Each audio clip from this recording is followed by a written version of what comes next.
How to hit a draw without changing your swing. This is the simplest way to hit a draw, no major swing change needed. Hi, my name's Justin Klumbala and I'm the founder of breakingbogeys.com, where we are transforming people's games to help them break 100, break 90, or even break 80 for the first time in their golfing careers. If you haven't checked us out already, please go to breakingbogeys.com and check out the transformations that we have made with so many students so far. Now let's dive right in. What's the simplest way for you to hit the draw? We just have to control two things, your club face and your path. And what's cool about the information that we're going to share with you today is that you don't have to change your swing. We're going to change everything right at setup. So this is the easiest way to hit a draw. Just follow the steps of what we're going to be talking about today.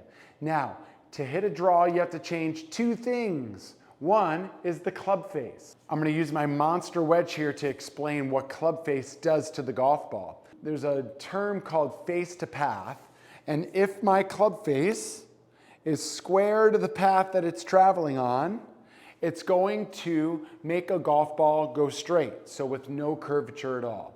If you're somebody who's slicing the ball, which means that you're wanting to learn to hit a draw, you're probably in a situation where the face is currently open to the path that it's traveling on. So currently the path is towards the net, straight on, but you can see how my club face is pointing to the right.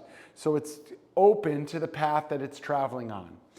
And the last thing is that the face could be closed to the path that it's traveling on. So it's still traveling towards the net, but you can see clearly that the face is pointing way to the left, which is a closed position. So to hit a draw, we need the club face to be closed. And if you're somebody who's slicing the ball, the face is most likely open. So we have to change that club face. The second thing that we have to control is your path.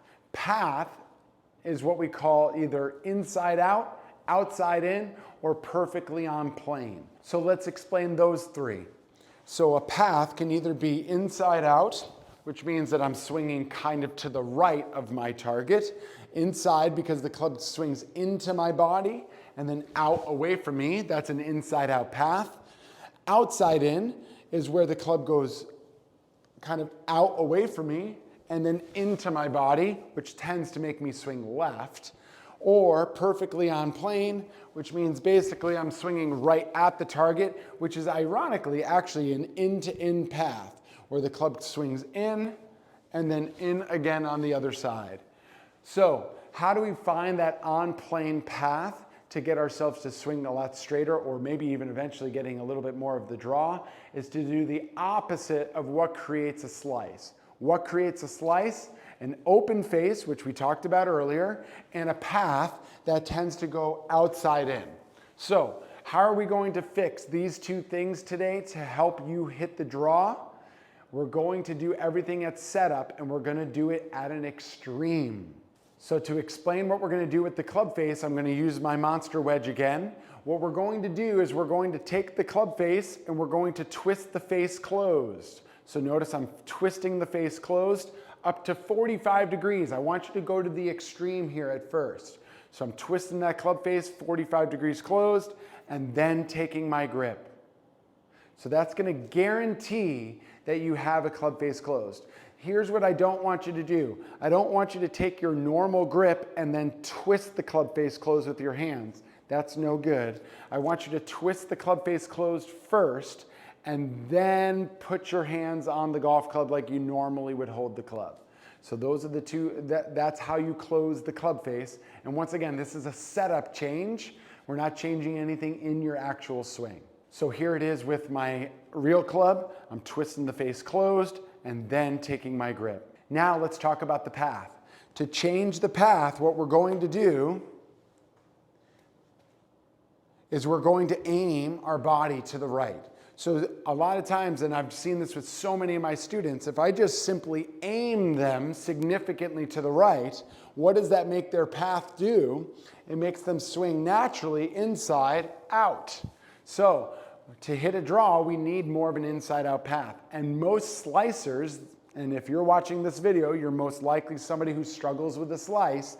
Most slicers do the opposite of aiming to the right. They usually aim significantly to the left. And what does aiming to the left do? It makes you swing outside in, which is essentially swinging left of our target. So we're going to close the face significantly, and we're going to aim to the right. And then from there, just use your own unique swing with these two changes at setup, and you will hit the golf ball with a draw. Close the face, aim to the right, let it go.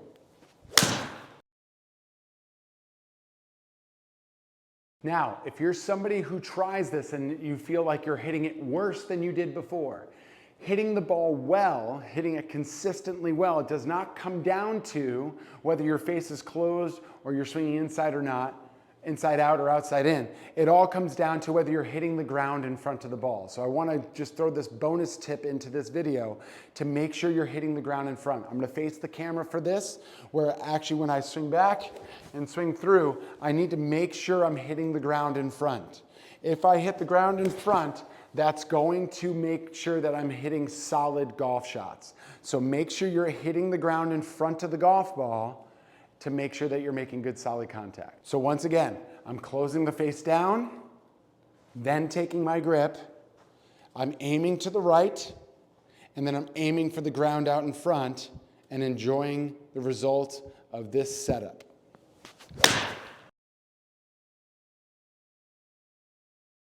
Now, most people trying to play better golf usually do not have a plan. So if you are looking to try to take your game to the next level, whether that's to break 100 for the first time, break 90 for the first time, or break 80 for the first time, at breakingbogeys.com, we provide a guided step-by-step plan that helps people play the best golf of their life. So if that's something that you're interested in, head to breakingbogeys.com, put your information in, and we will get in touch with you to help you play the best golf of your life.